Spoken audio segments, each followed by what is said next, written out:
The Oilfields Workers Trade Union is holding the Ministry of Works and Transport to its word of coming up with a solution within 1 week to present to Cabinet to pay outstanding wages to retrenched OAS workers. The Brazilian construction company laid off 1,000 workers. The workers staged protest action outside the ministry's head office on London Street in Port of Spain, demanding to be paid. Marie Hull tells us more.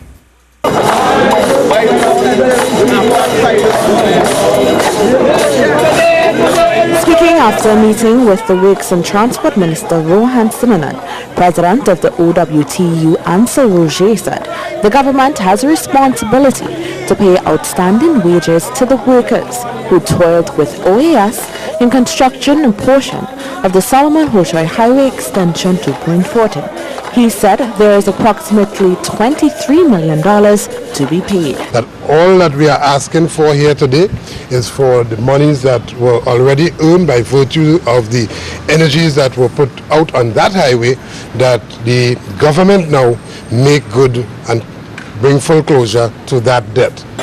The workers were laid off in March this year, and it was left up to Cabinet to make a decision about the outstanding payment. And we pressed the minister for, given the urgency of it, that is now from April to now, and that we are nearing the end of the year, and what was bad in April is worse in December, and that we should bring closure very soon to this issue, and to tell us when we will get a feedback. And he asked for 1 week, within which time he will give us a feedback as to what he will take to the cabinet.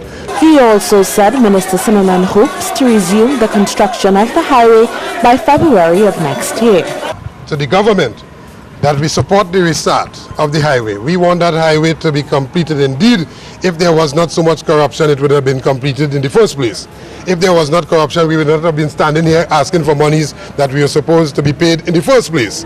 But before you restart that, please, for heaven's sake, before you restart that, make sure that you pay every single worker all monies owed to each and every one. Yeah?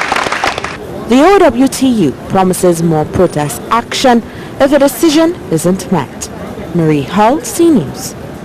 And we spoke to the Works and Transport Minister ROHAN SINANAN, who assured that a plan will be outlined by next week. Well, no, we had a cordial meeting, and I did give them a commitment that I will discuss the matter with the cabinet, and we try to see how going forward we could deal with the situation.